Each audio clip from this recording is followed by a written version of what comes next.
சுத்தி விச்சு எழுதிடுறா.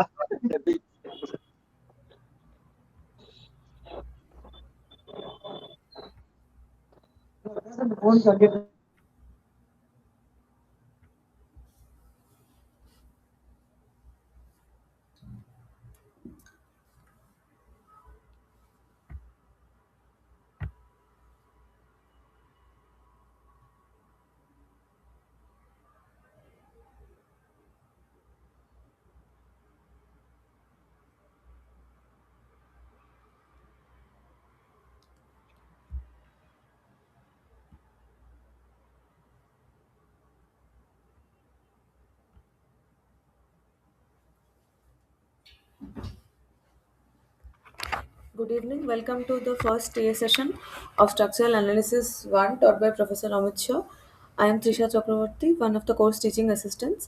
I am a PhD student at the Indian Institute of Science, Bangalore. Uh, there are now, we'll start today with trying to understand what analysis means. There are the lectures you would have done, the lectures recorded by Professor Amit Shah. They are generally very detailed and very they are enough for what is needed for a UG course.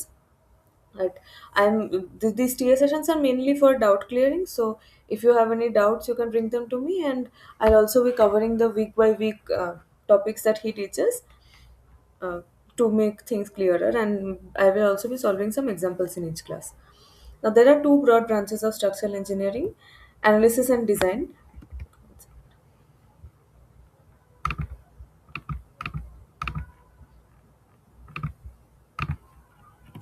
Yeah, so analysis and design. Analysis is the forward problem. So here, what happens in structural analysis is we are given the structural dimensions, the boundary conditions, the applied loads, and we know all everything about the structure, and we want to find out the response induced in the structure. Responses are of two broad categories. One is the force type response. Another is the deflection type response. From the force type response, you know that force divided by area is divided by cross sectional area is stress. So that the stress type and the deflection or displacement, that is related to the strain type response. So we know everything about the structure. For example, just look around. You are sitting inside a building, suppose a column. You know the dimension of the column, you know what material it is made of, you know what kind of loads is coming on it. And I ask you what is the compressive stress developed inside the column, or I ask you what is the deflection at the midpoint of the beam in front of you. So that is analysis. And design is the inverse problem. What happens is design is we are given the loads to be withstood by the structure, we are given some criteria on maximum deflection, and generally we are given an idea about the boundary conditions, and we have to find the optimum size of the structural elements. So if I take the example of the column, in design I will not give you the dimensions or the material of the column.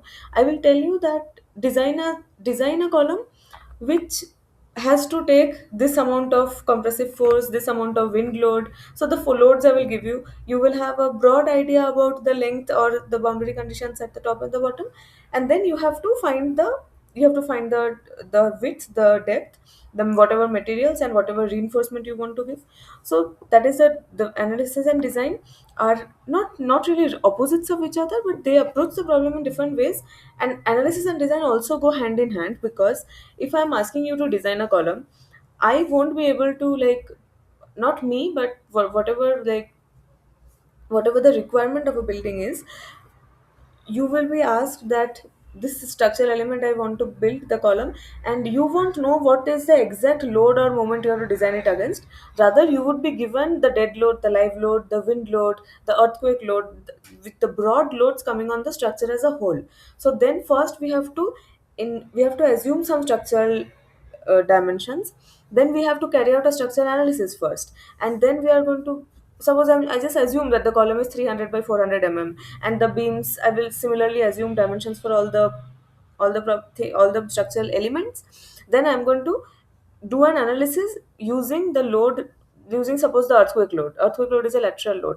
So suppose using I will find out the stresses and the strains generated inside those structural element given the loading, and then I'm going to see that is it then the design part comes, I will see that is was the material which I assumed and was the dimensions which I assumed enough to take these loads which I've got from analysis. If yes, I can say that my design is final. If no, I have to reiterate. So if the suppose the yield strength falls short, I will give a steel or concrete of higher yield strength, and I'm going to try it again and see. So design analysis both go hand in hand, and it is an iterative process. This course focuses on structure analysis. So we look at why do we need structure analysis. So as I said, it is performed prior to the design stage. It provides the internal forces and stresses corresponding to the design loads. So this it won't be designed, it will be designed. So these design loads are basically the dead load, live load, wind load, earthquake load, and they are multiplied by a factor of safety, which is provided in the Indian codes. And this will typically account for the material used, applied loads, and geometry of the structure of the object. Now, what is an internal force? Internal, as I said, these the loads are what is the loads are the uh, actions coming on the structure as a whole, which will induce some internal forces in the structural elements. There are four types. First, and a very important, like one of the most important, is the bending moment. It is moment that occurs when an external force is applied to the element causing it to bend. So just an example of a book, if I am putting a load here, it will bend in in this sort. So this is a bending moment. This is a bending moment, and it will form a deflection of this. Shear force is force that acts parallel to the cross section of a structural element. So suppose this is a beam. So this is the length of the beam, and this is the cross section of the beam. So a force that acts parallel to the cross section. This kind of force along this or this is shear force, and axial force. The fourth one is force that acts in the direction of the axis of the body.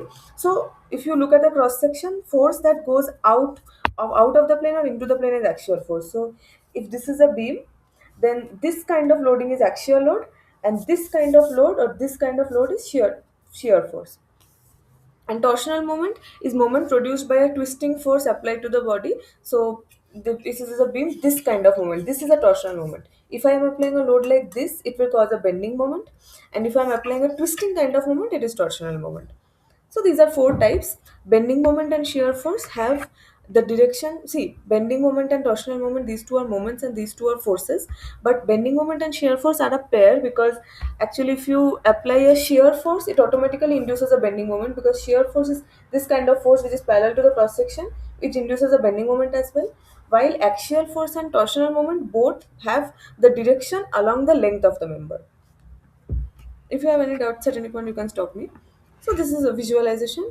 Tension or compression are the two types of axial force. So this is tension, pulling kind, and if you push both into it, then along the length, then it will be compression. This is shear force. So this is the cross section. This is parallel to the cross section. You see, and in this sense also it would be shear force in the other direction. Bending moment, this shear force automatically induces a bending moment. This, you will see that the shear force is the direction of the shear force is similar to the forces which cause the bending moment. And torsional moment is occurring due to twisting moment, and you know the right hand corkscrew rule. You can see that this, if you, the torsional moment has the sense, like its sense is like this, and the direction is along the length, just like axial force. Common types of elements in 2D plane. Now we now that you have an idea about the broad, like about the big picture, why we need analysis and design, we whenever we are learning about any course, we come to the absolute basics. You would have seen in class 11, 12, assume in physics, we assume all objects, like a lot of objects, to be point objects. They are not actually point objects, but we are simplifying it so that we can carry out, like we can learn the method, analyzing it, and then we can gradually move to real world dimensions.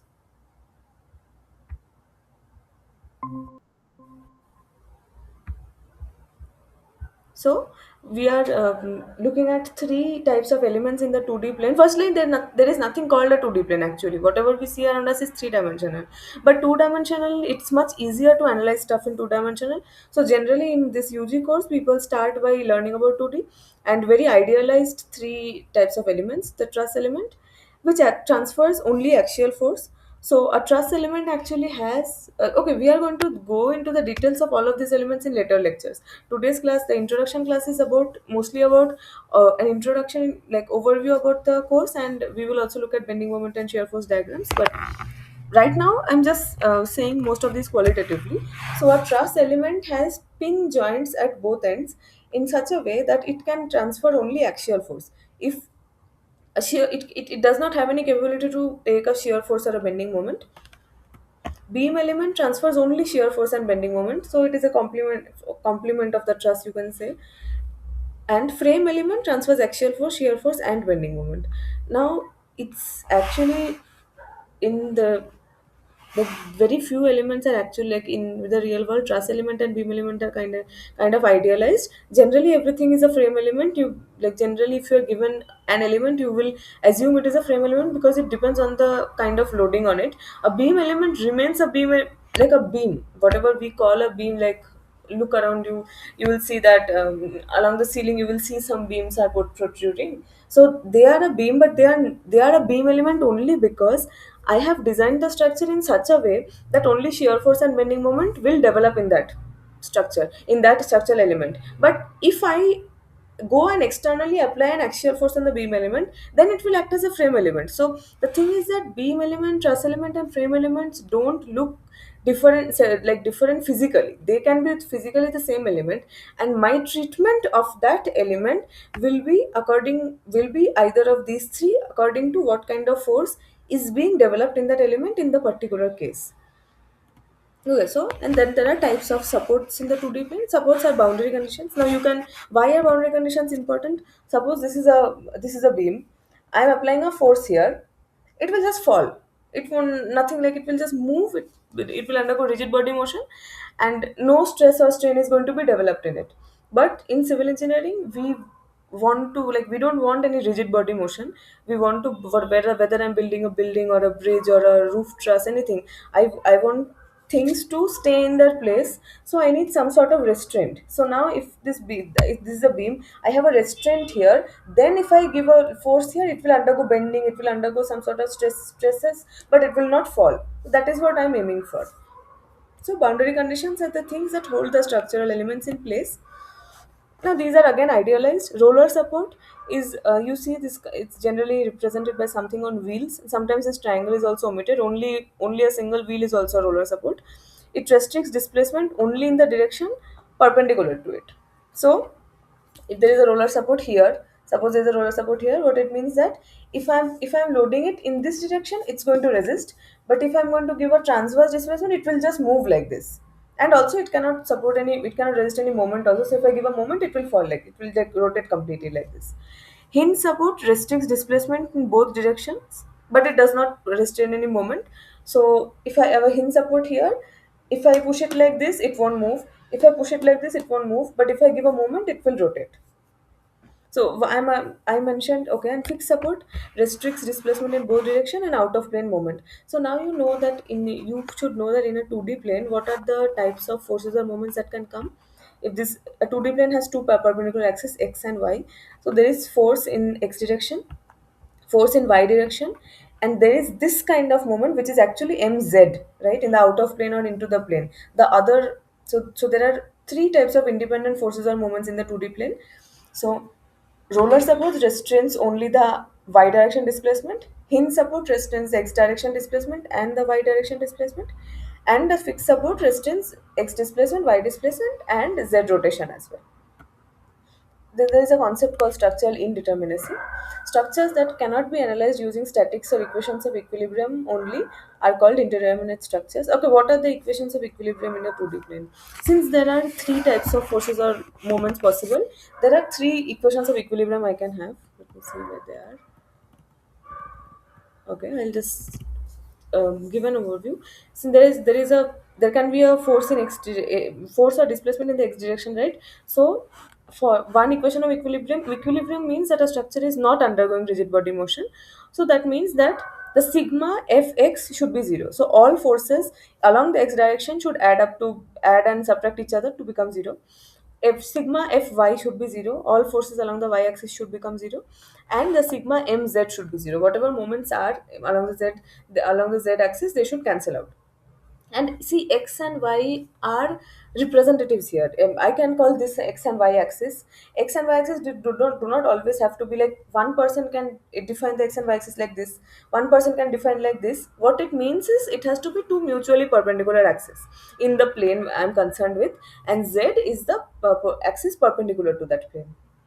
So there are three equations of equilibrium: sigma fx equal to 0, sigma fy equal to 0, and sigma mz equal to 0. And structures that cannot be analyzed using statics or equations of equilibrium are called indeterminate structures. They will require other material properties to be solved. And the degree of indeterminacy is the number of unknown reactions minus the number of equations of equilibrium. So if there are more reactions than 3 in a 2D plane, the number of equations of equilibrium is 3. So if there are more number of unknown reactions, it will be an indeterminate structure. And an indeterminate structure is actually good for us because we want the structure to be more and more restrained, so that even if suppose one support fails, the structure will still stay stable.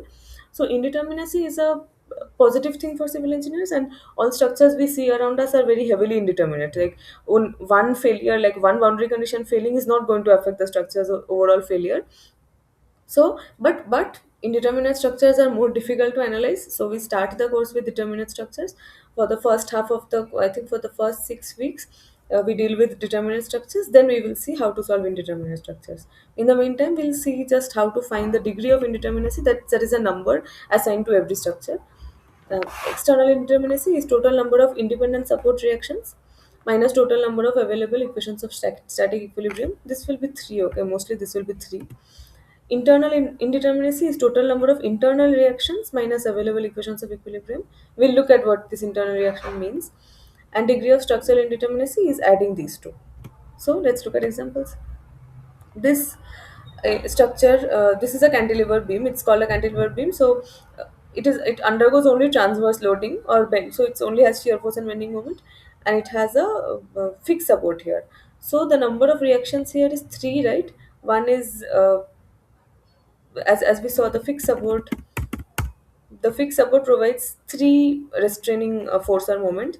So I have three unknown like this. At this point there will be an fx, rx, there will be an ry, and there will be an mz. So all those threes are unknown, and I have three equations of equilibrium. So 3 minus 3, this is a determinate structure. Now this is a propped cantilever. It's a beam with a fixed support, and it has an additional roller support here. So now the number of unknown reactions is 3 plus 1 here, because the roller support also has a vertical force. So I have 4 unknown reactions and I have 3 equations of equilibrium. So this structure is 1 degree indeterminate. This is a frame. It has a fixed support here and a fixed support here. See, whether it's a beam or a frame, the number of equations of equilibrium available in the 2D plane is always 3. But the number of unknowns is, from the fixed support, I have 3 unknowns here and 3 unknowns here. So 3 plus 3 is the 6 is the number of unknown reactions, and 3 is the number of equations of equilibrium. So this structure is third degree indeterminate. And this is also a frame. This is a hinge support. This is a hinged support. Hinge supports have two unknown reactions in the x direction, the y direction. Here in the x direction, in the y direction. So 4 reactions and 3 equations. So this is again 1 degree indeterminate. This is simple enough to calculate. And now we'll look at internal forces in beams. Okay, so this now mostly the overview is done. Now we are going to look at internal forces in beams in this chapter, in this lecture. Next lecture is trusses, and I think the week 3 is about frames, to see how we analyze the force responses in a beam.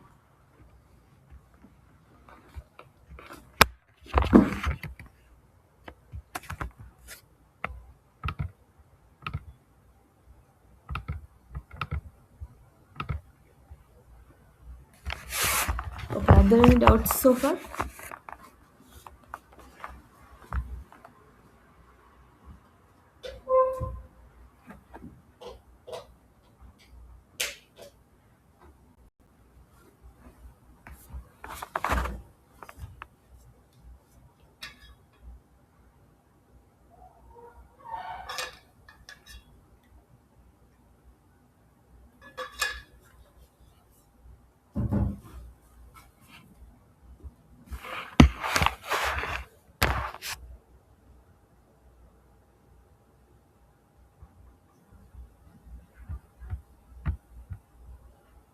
Okay.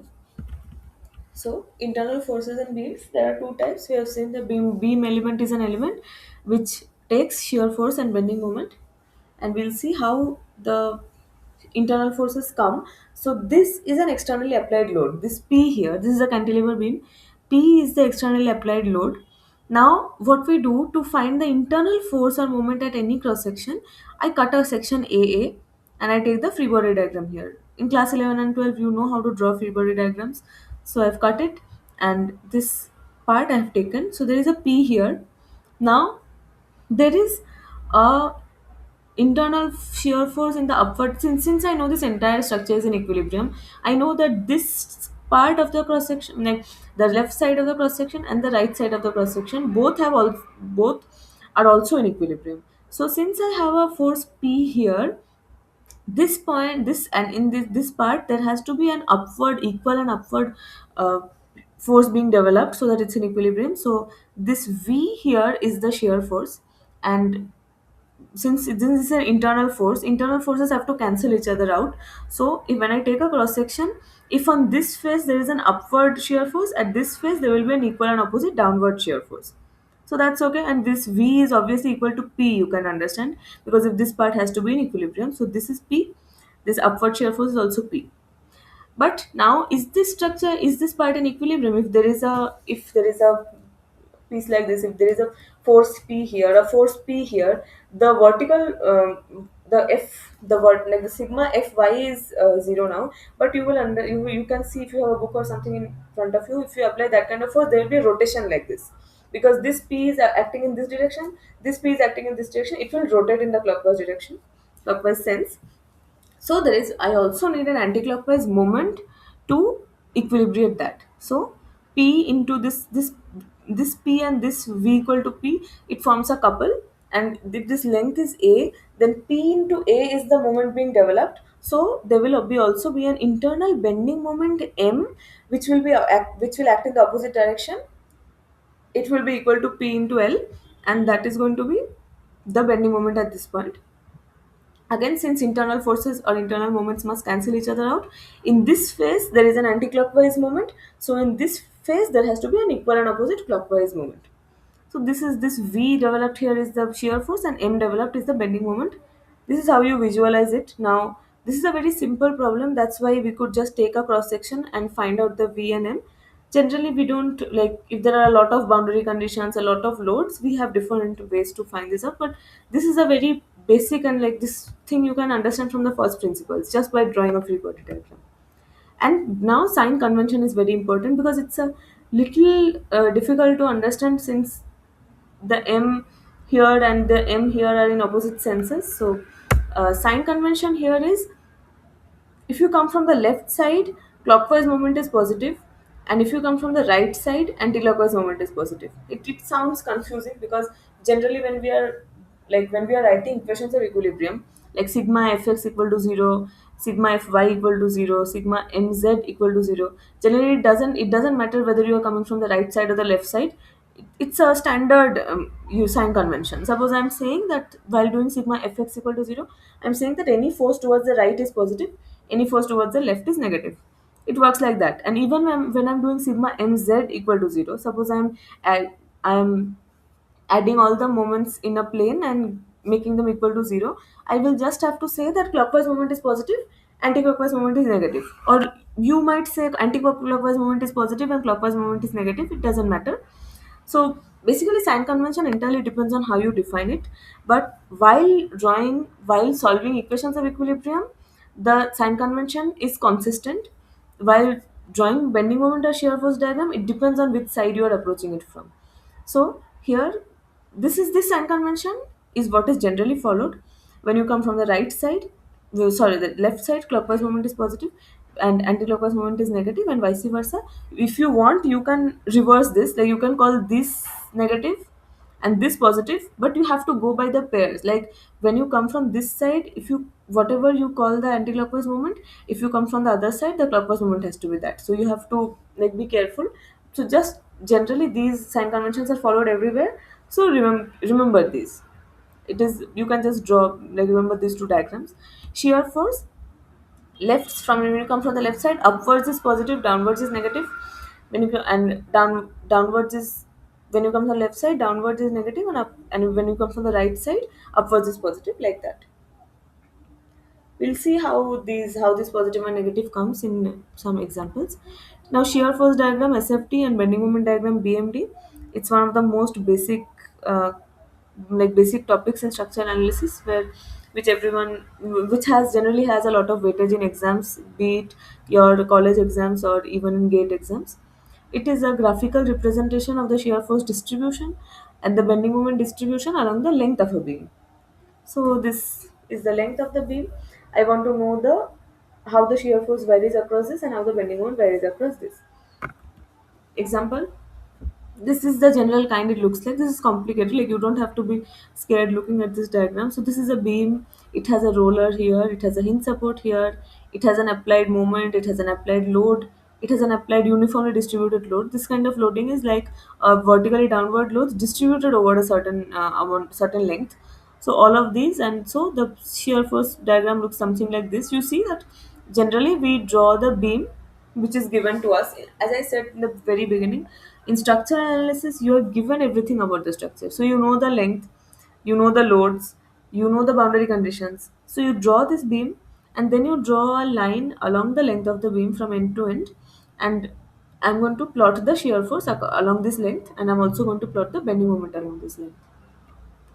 Well, let's move to a problem. This is most of this course and most of the civil engineering structure courses are dependent on how many problems, like your concept depends on how many problems you solve, like not like very fast or in a competitive exam format, but the more problems you solve, the more variety of issues you will see, and you will learn that way. It is not much good studying this theoretically, like environment and to some extent soil also has a lot of theories, but structural engineering is almost all about the problems, the mathematical numerical problems.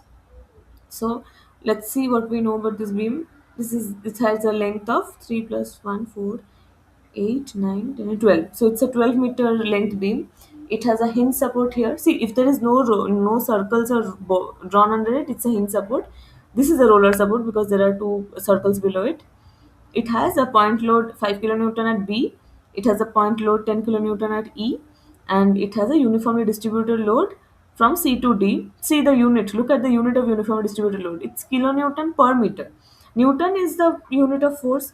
Kilonewton is 10 to the power 3. So this is 5,000 kilonewton. And uniformly distributed load is given in the terms of kilonewton per meter. So that means that a load of 3 kilonewton per meter distributed over 4 meters. So you multiply these two, 3 into 3 kilonewton by meter into 4 meters. So the meter and meter gets cancelled, and 12 kilonewton is a total magnitude of the load. And this 12 kilonewton or the 12,000 newton is unlike these two, it's not concentrated, it's distributed over a length. So, the first step of to find out a bending moment or shear force diagram is to solve the reaction forces. So now, okay, another thing is this a determinate structure? The first thing you see is whether it's a determinate structure. If it is, your life is easy. You can solve it very easily. Like, so now there are two unknown reaction forces here because this is a hinge support. There will be a force in x direction. There will be a force in y direction, and for the roller support, there will be a force in the y direction. So I have three unknown forces, two vertical and one horizontal at A, and I have three equations of equilibrium. So I have, it's a determinate structure. So I can solve the support reactions by just writing those equations. So I have an equation sigma Fy. Okay, and another thing you see is there is no horizontal loading in this structure. No, nothing is providing a horizontal loading. So you can probably understand automatically that the horizontal reaction here will be zero, because horizontal reaction will come only when there is some load, right? Reaction is a like a response to a load. So if there is no load in a particular direction, there will be no response in that direction. So this uh, R, like HA, if you call the horizontal force at A, will be anyway zero. So this vertical load, vertical reaction, this vertical reaction I want to find out. Sigma Fy equal to 0. So what I'll write is Ra plus Rf. Let me assume they are in both in upward direction. Now if you, now when you are solving an unknown reaction, you assume a certain direction, and you get the answer along with the sign. So if you get a, like, if I'm assuming that RA is in the in the upward direction towards the up, and I get a RA equal to a positive value, that means that I have assumed the correct direction. And if I assume RA is towards the pointing upwards and I get a negative value, it means that the value is fine, but it is just negative, pointing downwards, because we cannot know always from before which direction the reaction will be. So you just assume something and take the algebraic sign as the interpretation. So here I'm assuming RA and RF are both pointing upwards. So RA plus RF is a total force in upward direction. And what is the total force in the downward direction? 5 plus 10 plus 3 into 4, as I said. So, 1 second. बोलो बोलो बोलो. আচ্ছা আচ্ছা, আমার এখন NPTEL ক্লাসগুলো চলছে Tuesday করে, তো তুই ঠিক আছে, আমার ক্লাস নিচ্ছি. আচ্ছা ওটা আচ্ছা, ওটার একটা অথর. ঠিক ঠিক ঠিক আছে. ঠিক আছে, আমি সাবধান থাকবো, খুব ভালো start.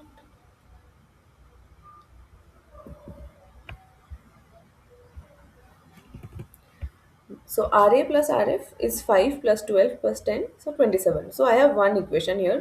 Now to solve two unknown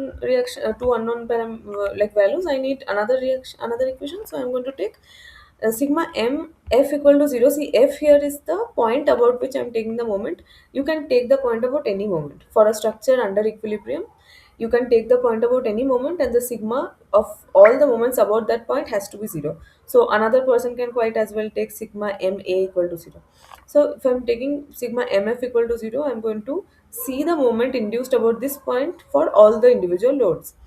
So what happens is, firstly there is RF, which RF acts along this point, right? And you know that moment is force multiplied by the distance from the point of rotation. So since the RF acts along this point, there is no moment of that force along the point it itself acts at. So RF will not be present in this equation. The forces which do provide a moment along about F is Ra into 12, which is the total length. So Ra is here, so it's providing a clockwise moment. Like, I still, when I'm writing these kind of equations, I still do this manually with my hands and see which is the sense. So Ra is in this direction, F is here, Ra is in this direction. So you can see that it's a clockwise moment like this. Then at B there is 5 kilonewton, which is in this direction, so it is providing an anti-clockwise moment. You can clearly see. So 5 into 9. 9 is the length of, like, this, the direct distance of the force and the point about which I'm taking. So this length is 9 minus 5 into 9. Now for uniformly distributed load, there is one thing you have to see. Since it's a uniform distributed load, you can assume, as far as moment is concerned, you can assume that it is a point load acting at the centroid of this load. So you can just assume that the 12 kilonewton is acting at this point, which is 2 meter from C and 2 meter from D.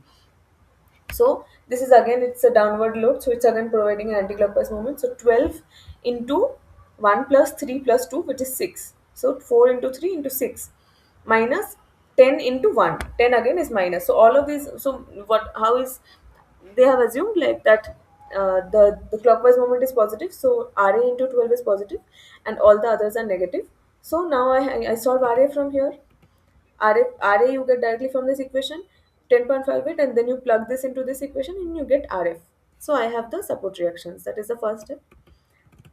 The next step is, I have to take a section XX at a distance x from the left support or the right support. That is up to you. So whether you approach from the left or you approach from the right, you are going to end up with the same bending moment diagram and shear force diagram. So I take a section XX at distance x from left support or right support and solve for equilibrium in transverse force. So just assume there is a, like, I've gone x distance from A, there is a section here. So while I'm in AB, now the thing is that the bending moment diagram and shear force diagram will change nature, or they will do something when there is a point load or when there is a support or something. Like in AB, you can see that the nature of the diagram will will remain same. Since at B there is a point load, some sort of change is going to happen. There could be a jump, there could be a change in slope. Then again, some from B to C, it will follow the same nature. From C to D, it will follow the similar nature. Then again at D, something will happen. Then D to E again and E to F. So when I'm trying to plot a bending moment diagram, I will treat each of these sections separately. So portion AB, I start from the left. While I'm in while I'm in this zone, and I've gone a distance x from A. You can like write in your, you would have, if you have never done a bending moment or shear force diagram before, you can write and see. Just write that I've gone x distance from A. So now the shear force at, you draw the equilibrium like we did in this here, like we did here. So we go a section and then we just free body diagram and find the internal forces.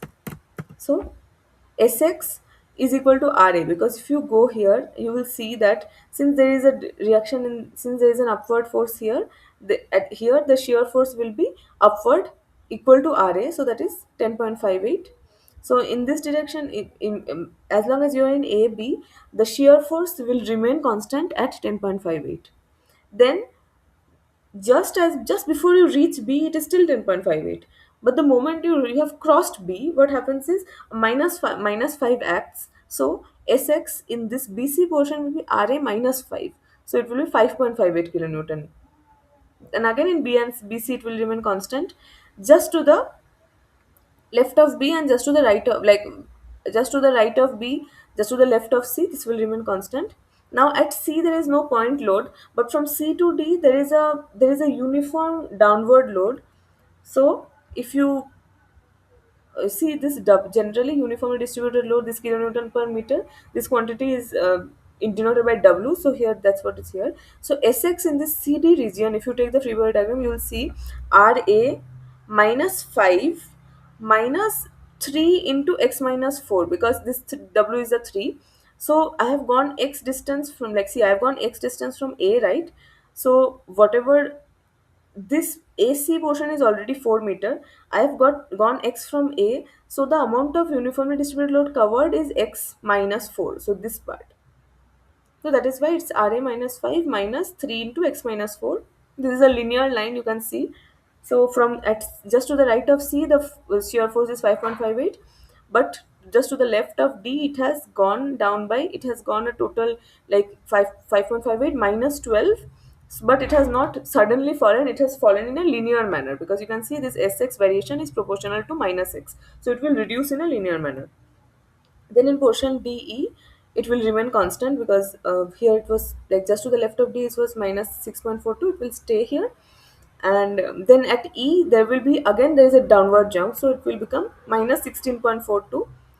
And you'd see that this RF itself, look at the value of RF, it was 16.42. So ultimately the bending moment diagram will join and become the, like, it will match. And you can see that if you approach the problem from the right, the first force you would have encountered would be RF, right? So that would be 16.42. So that, so, and then you go from the right to here, right to left, you will see that you get exactly these values.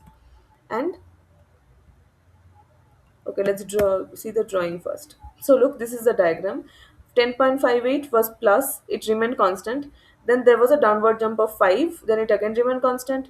Then it linearly reduced proportional to x. Like, you know this value 5.58, you know this value minus 6.42. Just join them by a straight line. And the more problems you solve, you will get used to all of these. So you will know that a point load means a jump in the shear force diagram. A uniformly distributed load means a inclined line in the shear force diagram. Then this minus 6.42 remains constant. Then again there will be a downward jump of 10 kilonewton, and like it will come to 16.42, it will come, and then also close this diagram, okay? And if you came from this side, you will encounter RF in 16.42 kilonewton upwards. And in our sign convention, remember, we have seen that if you come from the right side, upward force is negative, upward shear force is negative. So this is important. See, when you come from the left side, upwards is positive, but when you come from the right side, downwards is positive. So you can see the implications here. Here this 10.58 is positive, but here the 16.42 is negative, though both were in the upward direction. Now let us look at the moment. Now what happens, in portion AB, the mx, I'm taking x from A. The moment here will be Ra into x, whatever length I have gone, because moment is force into the length. So Ra into x, 10.58 into x, At A it's 0 because I have not gone any distance away from the force, so far there is a 0 moment. Then when I go to B, the moment will be Ra into 3 meter, that is this, and the unit of moment is kilonewton meter, kilonewton into meter. This increases linearly because you can see this moment is proportional to x, so it will go by a straight line from 0 to 31.74. Then when I'm in this BC portion, I encounter two forces from the left. So it will have Ra into x, and it will also have a counter moment which is minus 5 into x minus 3, because this part is not relevant here.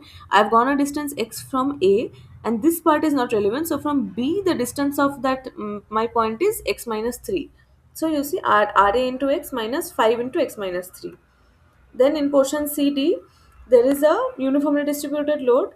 So suppose I'm somewhere here. So what are the forces I've encountered? From left, I have seen Ra into x minus 5 into x minus 3, and now I have encountered a certain portion of the UDL. So this portion will be x minus 4, right? This length, because I have gone a total distance of x, and the portion from C is x minus 4. And as I said, that when you are looking at a uniformly distributed load, when you are concerned with moment, assume that the uniform distributed load is concentrated at its centroid. And when I have gone a distance x minus 4 from C, don't take the centroid of CD, I have to take the centroid from C to that point x. So it what happens is x, so the magnitude of the force will be 3 into x minus 4, and it is acting at a distance x minus 4 by 2 from this point. So it what comes is W into x minus 4 whole square by 2. So the bending moment due to a UDL is WL square by 2. This is, you will, like, with practice these things become very easy. Right now it might seem a little complicated, and here this nature is quadratic because there is an x square term. So this mx, this nature of the diagram from C to D will be a parabola. And to plot these, what you do is just put the value of x equal to when it's at C and when it's at D, you will get the two values, and then join these two by a parabola. Let's see right away. See, so I've gone from 0 to 31.74 linearly. Then I've gone from 31.4 to 37.32 linearly, but the slope has changed. Then I know this value and I know this value, so just join them by a parabola, okay? And then again, this part also, you'll see that portion DE and EF also you can similarly find out. See, once you have crossed this part, once you have crossed the UDL, you can treat this as the point load concentrated at the center. So then you will no longer have this x square term. So it will again become linear. So it will be Ra into x minus 5 into x minus 3 minus 3 into 4 into x minus 6, because this is 3, this is 1, and the centroid is 2 meter here. So this will again become a linear. You will see that this is proportional to x, and again this part also will be proportional to x, and the slope will change. So this is linear, linear, parabolic, again linear.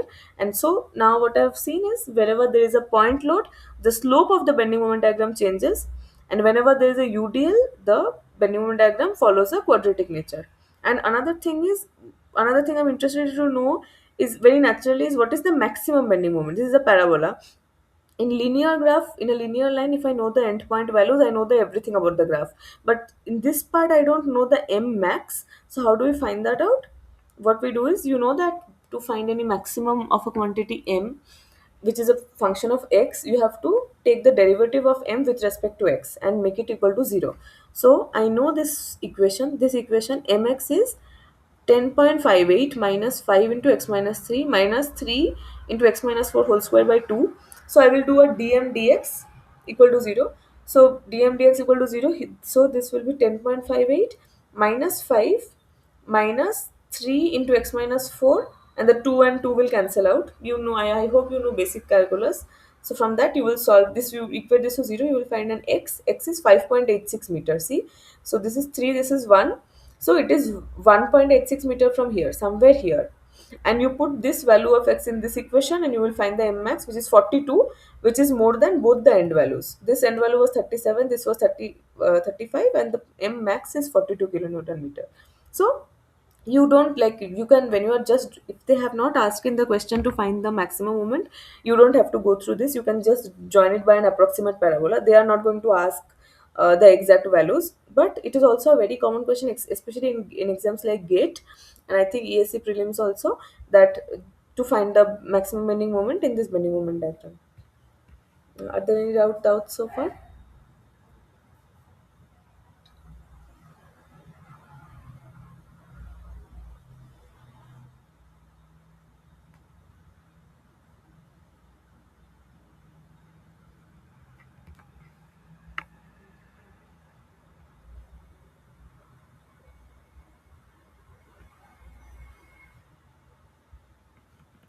Okay, let's look at another problem. This is entirely comprised of a distributed load, and this is not a uniformly distributed load. This is a triangular distributed load, and it's a W per unit length, E per unit length, and A, B, and C. A is hinged, B is a roller support, AB is has a length L. So to find the bending moment, I'm going to take a section X, but before that I have to solve the reaction forces. This is again a determinate system because there are two loads here, and there is like two reactions here and one reaction here. So three equations, three unknowns. It's a determinate system. Solve the reaction forces. Now by symmetry, since this loading, so why is this structure symmetrical? The loading is symmetrical, you can see. The boundary conditions are apparently not symmetrical because this is hinged, this is roller. But since there is no horizontal force in the structure, there will be no horizontal reaction at A. So the structure effectively behaves in a symmetrical manner because A will also have only a vertical reaction, B will also have only a vertical reaction. So by symmetry, I can say that since the loading is also symmetric and the boundary condition is also symmetric, I can say that the reaction force at A will be equal to the reaction force at B. RA equal to RB, and it will be half the total load. So now the total load, to find out the total load in triangular loading, what you have to do is you have to find the area under this. Okay, this point is W, this is L. So the area of this triangle will be half into L into W. That is the magnitude. In uniform distributed load also we were actually finding out the effective area, you can say, because if it's W distributed over L, I multiplied W is the height, L is the length, so WL is the total force. So for triangular loading, where W is the this part, it will be half into L into W, and RA equal to RB is half of this. So this is WL by 4, this is WL by 4, and the total load is WL by 2, which is distributed. Now I take a section XX at a distance x from left support or right support and solve for equilibrium and transverse force. Sx, when I'm taking x from A here, is RA minus this part of the loading. What is this part of the loading? You say, so long first I'm staying in this AC region, so it will be minus half into x into w, wx. So w is the point, is the ordinate at this point. So by the triangle law you can find out what is the ordinate of this force at x. So by similar triangles, x by wx is equal to L by 2 by w. You can, I hope you understand that. So since this is a triangle, this by this, like this length, this perpendicular by the base will be this perpendicular by the base. So we get the wx as, I think, x by, one second.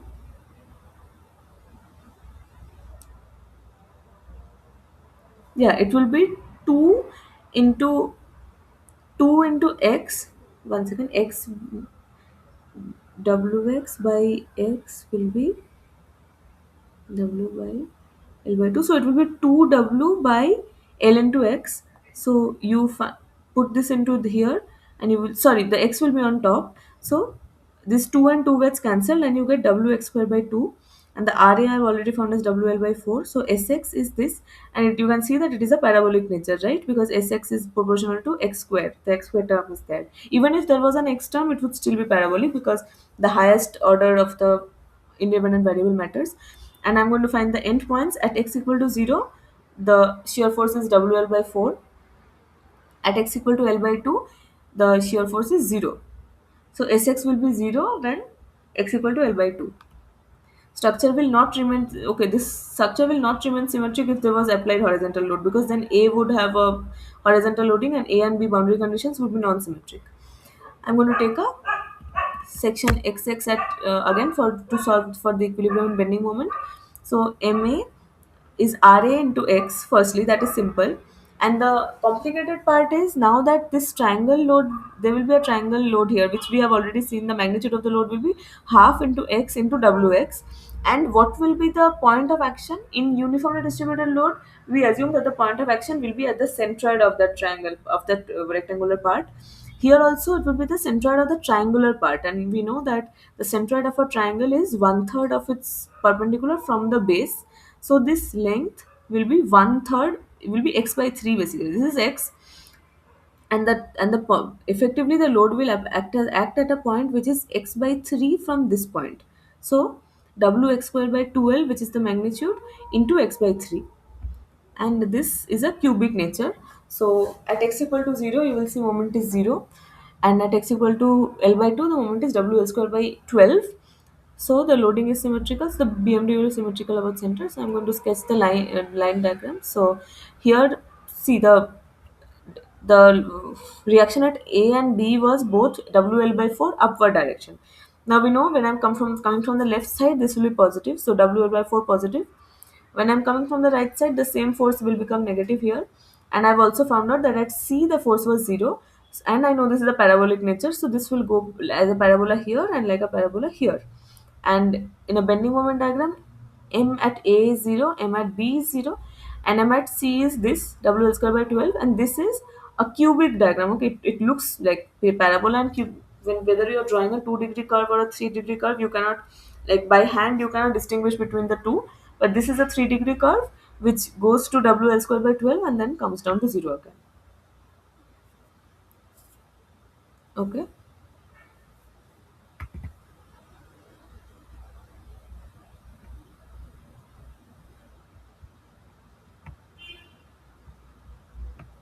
I think there's a one more question. So this has an internal hinge. Again, I will solve this is similar, and the slides will be uploaded. So I'm not going into the details of this question. It will mostly be similar. So I solve the reaction forces RA and RC. Internal hinge at B implies that moment at B from either left or right side will be 0. So we take from the right, so that helps us solve the support reactions.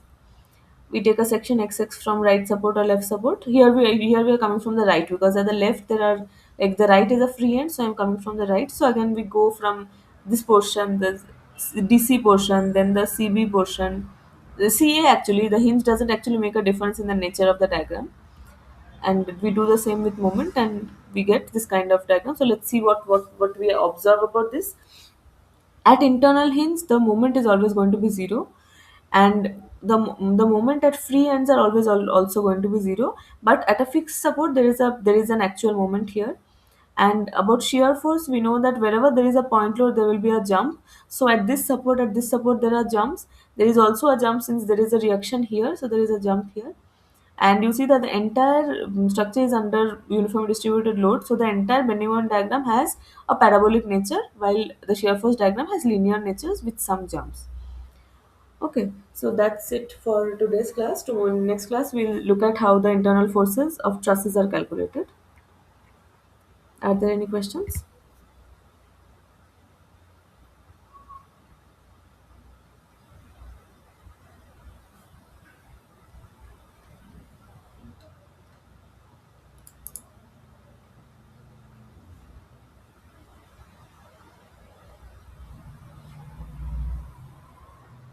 You may leave if there are no questions. I'll wait for 5 more minutes and then end the class.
Okay, I'll end the class then. We'll meet again next Tuesday.